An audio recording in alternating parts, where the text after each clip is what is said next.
All right, welcome back to In Full Context. And this is not our regular podcast. This is In Full Context Overreactions. These will be a series of short videos where we will react to very specific things. When a big news comes up outside of our regular podcast sessions, we will talk about them so that you guys will be well informed and you would know what we would think about the specific incidents. Now, what we will talk about today is the recent app. How do I say this? Test, ano ba yan? Test? Test Experiment? run. Experiment ng IATF. Yeah, so we are talking about, of course, the No Vax, No Ride policy, and it came into effect yesterday, January 17. So, tama no? January 17. Yeah, Monday. Yep. That's correct. And we've seen several instances of what happened right after the implementation of this. And in what we're actually going to react to is a short clip from 24 Horas. It's a 5-minute clip discussing some of the effects of the No Vax, No Ride policy. And also after that, we'll talk about the policy itself just for a little bit. So, Yeah. Heading to the video, there were a lot of contentions nga naman around the No Vax, No Ride policy, right? And this is basically a demonstration of some of those complaints, and then so we'll figure out what happened on day one of implementation. Alam naman natin whenever there's something new that's implemented, medyo magulo talaga. But this Yes. one in particular, I think, is worthy of a subject to discuss because obviously this affects a lot of people. So let's see. All right. Hindi na po pinasakay sa mga pampublikong sasakyan ang mga pasaherong hindi pa bakunado o di kaya hindi pa kumpleto ang bakuna. Wala po silang nagawa. May warning din ang mga otoridad. Pananagutin daw nila ang pampublikong sasakyan na hindi na tinitignan ang bakuna card ng kanilang mga pasahero. Yan po ang tinutukan live ni Oscar Oida. Oscar. Yes, Vicky, hindi nga lamang mga driver, kundi pati mga pasahero na sampulan kanina matapos ilunsad ang No Vax, No Ride policy ng DOTR. Nakapagod na ako, Diyos ko. Ito yung nag-viral Naiyak na lang sa sobrang sama ng loob ang empleyadong si Dayan. Di siya pinayagang makasakay ng bus sa EDSA Carousel dahil sa No Vax, No Ride policy na sinimulan ngayong araw. Nakakapagod yung ginagawa nila. Wala man lang partially vaccinated naman kami. Bakit hindi payagan? Nagagastosan na ako ng pamasahe. Maaga pa naman daw siyang umalis para di malate sa nakatakdang medical exam para sa trabaho. Nagpa-vaccine naman kami. Hindi naman Very namin kasalanan ironic, no? na yung second dose namin February pa. December ako nagpa-first dose. Ang Astra po kasi yung vaccine ko eh. Hindi rin nakalusot ang grupo ng mga construction workers sa sobrang higpit ng pagbabantay ng I-Act at HPG. Yung vaccine Yung I-Act, sinasabi ko sa'yo. kailangan sila ba yun? Okay. I-Act, yeah. doon kayo masasabi na fully vaccinated. Warning muna to sa inyo, no? Balik Ano na daw? muna kayo sa So- kung saan kayo Winarningan sila kasi lumabas sila or they tried to get a ride.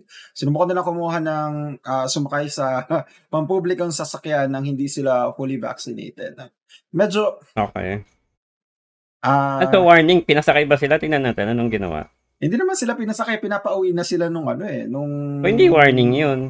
police. That's technically Di implementing. ba ako nakasikandos Yeah. kasi grabe inaabot ko, natakot na ako eh. Paghanap na po ako, magpasikandos na ako doon. Tuloy, no choice sila kundi Uuwi na lang, sir. Ay, ano Wala, ang sir. gagawin mo? Sa January 21 pa second dose, sir. Bukas, bababaksin Oh, ako, second okay. dose. Ayun. Sa February 1, gagawin ko na lang, bababaksin na lang ako, second dose. aabot naman sa 50 pasahero ang napababa mula sa mga bus at taxi matapos maharang sa checkpoint sa Commonwealth Avenue. So, paano pag naharap ka sa public gitna? transport, you will Sa need a taxi pa? vaccination card. Kung wala pong vaccination card, we will need a barangay certificate na yung punlakad natin is essential. Pero imbis na pauwiin, inalok sila ng Tugaw. Quezon City Task Tugaw Force is Disiplina na masamahan para mabakunahan. Mayroon tayong mga ongoing na vaccination area na malawak. Yung loob ng circle. At kung yung willing magpabaksin sila ay ating tutulungan at dadalhin natin mismo doon para sila ay prioridad ng babaksinan. So, dito, medyo may Labo problema ako eh. dito eh. Kasi, Oo, ang labo niyan. ang dami din nilang sinita na partially vaccinated. So, these people wanted to be vaccinated. Kaya nga sila merong first dose. And, alam mo yun, parang hindi ko kasi mag-gets. Katulad nito, sabi, samahan namin kayo. Eh, that's not really the solution to it, 'di ba? Kasi Mali eh. It's super reactive na, bawa ako na yung pasahero, magtatrabaho ako, kailangan ko nang mag-travel today. What will my vaccine do today? Right? Wala, Lalo diba? na kung first time ko yan. And then second dose, I can't just go. Kasi there's a prescribed time na lumipas bago mo kunin yung second dose. Like the other guy was saying, sa February pa daw siya, pero magpapa-second dose na siya para lang Diba? makasakay ng jeep. So, parang na-mess up eh. Ayun ang pinaka-biggest challenge ko dito is bakit hindi payagan yung partially vaccinated, vaccinated. yes. At least yung nag-iintay na lang ng second dose. Kasi there's already level of protection and assuming that people that were allowed in the vehicle were all vaccinated. as well, yes. Diba? Anong threat nung partially vaccinated dun sa mga vaccinated individual when everybody is there? Ang may threat talaga is yung mga hindi pa vaccinated. Diba? So, yun ang problema eh. Here's my problem kasi with this. So, syempre, ang mga tao sa NCR, madami din nagtatrabaho. And I would assume that there are also people that are not from NCR commuting in and out. Especially na nakita natin Quezon City. I know a lot of people who are from Bulacan who would work in Quezon City. So, iba-iba kasi yung level ng efficiency ng mga LGU pagdating sa vaccination. So for example, itong Kabuyaw dito sa Laguna, napakabilis nila magbakuna. If I'm not mistaken, they reached 90% vaccination rate. They're even accepting the people who Walk-ins wanted to from other vaccinate. places. Yeah. And that's the reason. And just to be clear for everyone, we are not anti-vax or something, but I personally am fully vaxxed. Marlon is fully vaxxed. I have a booster shot. And the reason why that is yung dalawang LGU that I was eligible to was actually pretty quick when it comes to vaccination. So, paano na yung iba? Katulad nung ate, kailan siya binakunahan? December. Tapos ang second dose niya, February ba? Tama ba? Ay, marinig ko. February. So, that might happen kung say late December eh. Kasi the other argument that I'm seeing around is bakit kasi sobrang tagal na nagpa-vaccine, they will only act kapag may ganitong mandate, which is fair, partially yeah. true to some people. Ang problem natin dun is the fact that number one, yung pagba-vaccine, yung idea nun, there are people talaga na hindi sila pabor sa pagba-vaccine, right? And so now we can say na karapatan nila yon, but also at the same time kasi ang nangyayari niyan is the tendency na i-fake nung mga taong magpa-vaccine na gagawa sila ng documents. I've seen on some articles na meron sila mga nahuli na nagbebenta ng fake vaccine cards. So, instead of actually giving these people time, allowing them the natural course of doing or having vaccinated, kapag meron ka ng fake vaccine card na binili mo or ginawa mo, what's the incentive for you as an anti-vaxxer to actually get vaccinated kung ipupersa ka to do this? The problem kasi, I get it. Ang gusto nila is as much people as possible vaccinated for herd immunity. Gets nating lahat yun. And the problem with vaccine hesitancy is not being addressed by this. Yes. Parang band-aid solution to hesitancy. Kung ang government kaya mag-spend ng all these resources to enforce something like this, which is very hard to enforce to begin with, why can't they go house to house, educate the people about vaccine, yung mga hesitant in terms of, diba, barangay, for example, si chairman, may listahan yan ng mga tao. I know you guys have a lot of listahan. Ilang beses na kayo nagpalista sa ayuda. Diba? Sa kung anong listahan na kailangan nitong pandemic. We will know, diba, by location and by LGU, sino pa yung mga hindi vaccinated dyan. And then, have them on a forum, educate them, vaccine drive, go to the barangays, go to the area. Kasi sa barangay, makikita mo, sa population ng barangay, ilan doon yung percent yung vaccinated, 'di ba? You can go near where it's most convenient. Aside from access, 'di ba, yung willingness ma-address nung ganun eh. Kasi ito it's very late. So more than anything, I think it's a scare tactic. Hindi talaga to supposedly to stop the spread, while it may stop some non-essential tawag Travel. dito, travel. Most non-essential travel, by the way, happen through private vehicles. Just want to call that out. Kasi, di ba, they're the ones Yes. with the leisure na mag-travel, pumunta sa ganito, Yung mga magbakasyon.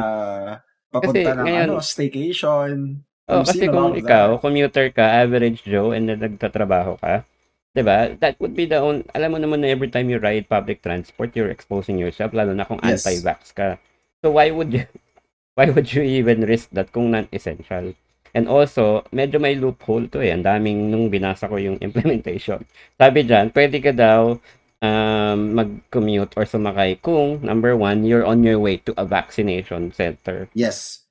'Di ba? How stupid is that idea na pwede ka lang parang ano to eh, yung kailangan mo ng valid ID para kumuha ka ng valid Ng valid ID. ID. 'Di ba? It's the same concept in a different level, pero ang problem dun is, one, pag sumakay yung jeep at bumaba yun, how do you know where that person goes? Sino mag-i-implement nung ano na yun, 'di ba? And then syempre ako, pag mag-jeep ako, hindi naman pare-pareho jeep na sasakyan ko. Pag sakay ko ng jeep, pupunta po ako sa vaccine site. Or kapag ka nag-i-enforce na, and then eto na, laging ganyan, 'di ba, may confusion. Ito yung mga rules to follow. Tapos pagdating nung person na nag-i-implement, doon nagkakaroon ng disconnect. And I think ito yung first dose, it sounds to me na parang mali yung pagkakaintindi nila.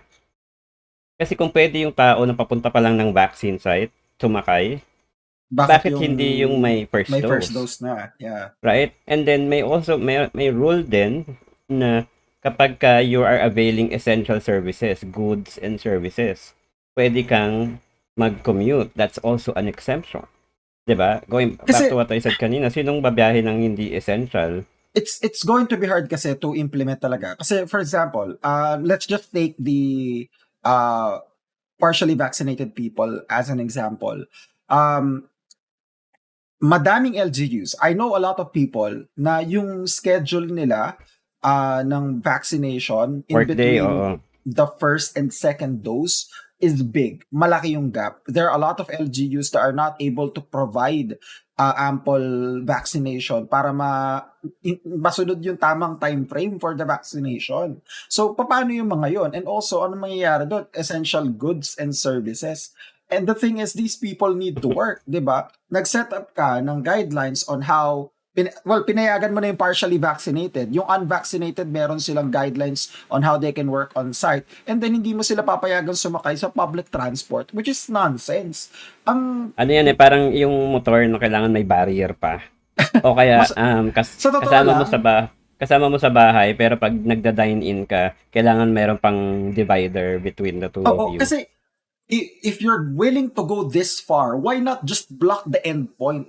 Kasi ang hirap kasi na yung travel point yung sinusubukan mong pigilan. Na bawal ka sumakay sa sasakyan, bawal ka sumakay sa ganito. And then why not just ban everyone? Kung if That's what we're saying, if you're kasi just going to go full draconian, di ba? I know in fact na in malls and establishments, dine-in restaurants, and wherever the non-essential travel might happen, they all require people to be vaccinated para ma-allow nila sa facility nila. So, if the person can't move about, right? Tapos, if they can also, but when they get to where they will avail the services, hindi siya vaccinated, they will not be allowed entry. Bakit ang daming effort to do this? Exactly, diba? Kung tutuusin, ang daming wasted time and effort. And then like what happened kanina, a lot of frustrations, a lot of, potential meddling, fraud, and there might be some truth to it, pero I think it wasn't intended. Pero talagang may may pagka-anti-poor yung policy na yan. Kasi, di ba, ano bang gusto mong mangyari? What else would people do Ano yung ibang Kasi option nila? eto lang sa akin, Mag-bike? this is anecdotal. But here in Cabuyao, madami pa kang tao na nakaabutan ng mga cut-off. I remember nung nagpa-booster shot kami, sinasarado kasi nila yung entrance gate ng National High School where the vaccination is happening. Ang dami pa mga tao sa labas that they want to be vaccinated. Mm. It's just that a lot of these places are not able to accommodate as many. Tapos syempre, Yeah. nagpa-pile up yan, lalong dumadami yung tao. And also, going back I to think the that's point why nung... naman some LGUs welcome people from all over. Basta tapos na sila, bawa sa Makati or whatever, tapos na yung population nila they Exactly. require. Kasi they recognize na people move about from their city to another.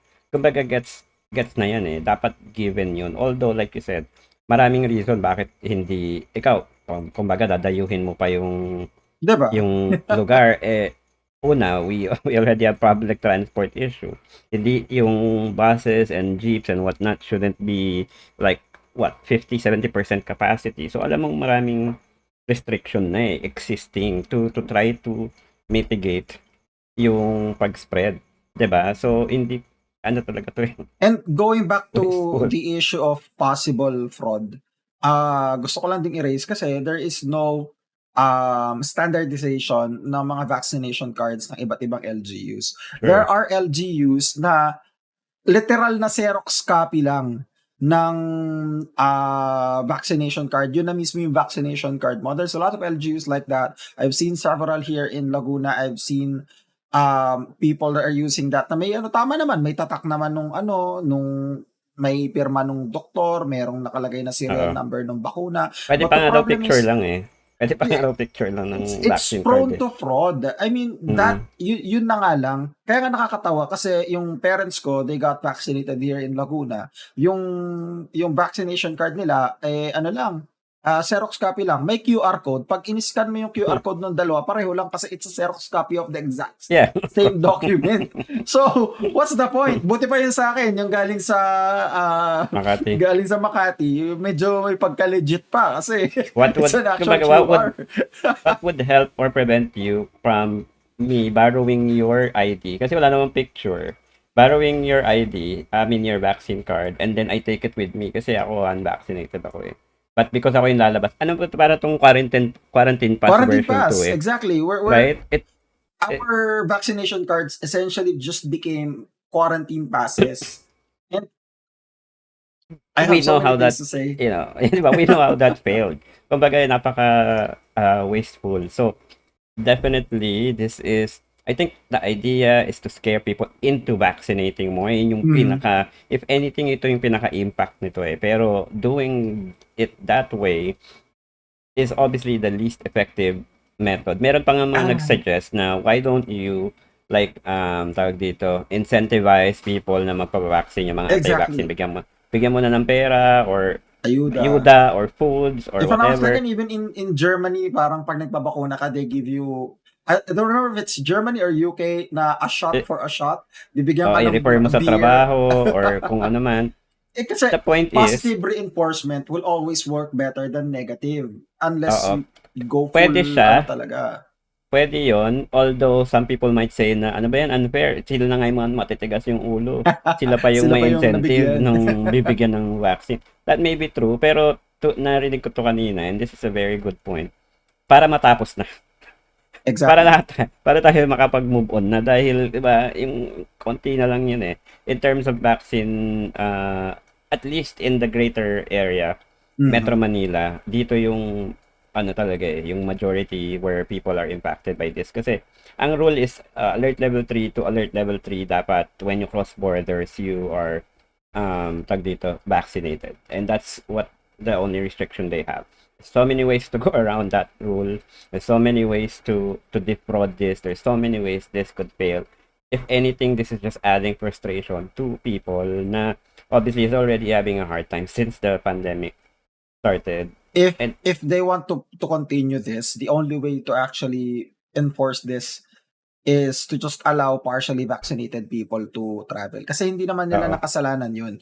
Kasi madami din ako nakita kasi ng mga extreme na pro-vaxxers. Meron kasi mga ganun eh, na you forfeit a lot of your rights because you you are You putting others in feel, danger. Ganon yung mga mantra nila. But for people who are partially vaccinated, regardless of how extreme your views are when it comes to vaccination, that does not apply to them kasi they took the initiative to be oo. vaccinated. They wanted to be safe. Regardless na yan, hindi na natin pakakaalaman yung reason nila if it's just for compliance or gusto talaga nila maging safe. But the point is they got vaccinated. It's not their fault na yung second dose nila is scheduled months pa. That's not their fault and it should not be taken against them. Hindi ka makakapagtrabaho, ultimo bibili ka na lang ng grocery, masastop ka pa It's just ng... It's very crazy. stupid. Very Yeah. stupid to think na kapag ka may excuse ka at lumabas, like going to the vaccination site, pwede kang sumakay. Pero yung ikaw talaga, meron ka ng first dose, hindi ka pa rin pwedeng Hindi ka sumakay, pwede, diba? diba? Kasi hindi mo na pwedeng gamitin Stupid. yung yung palusot na yun eh. Kasi This may is the long date. list of like what I said at the beginning. This is one of the long list of experiments that IATF is doing. Yung DOTR na to, this napakahusay talaga. And this is still true. For one time, kahit anong petsa, anong oras, when they have a meeting where they come up with policies like this, I'll be more than willing to volunteer and attend just so I can witness their brilliance We in are person. so curious at how Parang paano nila these naiisip yung meetings mga go ganitong through. policy na yan. Naalala ko yung Tiny Bubbles, di ba? Yung nagpapangalan sila ng mga GGCP. quarantine restriction. Naalala ko yung barrier na napakatagal nilang pinanghawakan, yung face shield na pakatagal din nilang tag dito despite all the clamor, kahit ang dami ng vaccinated. Tapos yung barrier nga, yung in between, yung contact tracing, yung apps, tsaka yung what's that one that I shared to you the other day na parang ngayon lang nila naisip gawin. I forgot, but it's one of those things na pagdating sa IATF talaga, stroke of brilliance, napakahusay ng mga tao dyan. Yeah. Pero ito, nakakaawa naman si ate, sobrang Yes. unfair. You can sense the frustration, 'di ba? Na when napagod na daw siya. It's not just literally that day. I think it's the whole pandemic doon na lang siya nag-give up. And I think our people deserve more and better than that. So this one thing, IATF, one of the things that you guys did wrong. And ito pa, clincher to end it. Kapag nag-alert level 2 na tayo, pwede na naman yung mga yan kahit hindi ka vaccinated. Diba? Ano klaseng rules ang pinaggagawa ng mga to? I don't know. Well, anyway, that's it for this episode of Info Context Overreaction. If you want to hear more about our views and what yung mga pinag-usapan namin kanina that we mentioned, we have our full library of podcasts available on Spotify, Apple Podcasts, Google Podcasts, and almost everywhere where podcasts are available. That's all. Overreaction episode 1 kasi we like to overreact on a lot of these stupid things. That's it. Yes. Thank you so much, guys, Thank you and all. see you all in the next episode. Bye. Bye.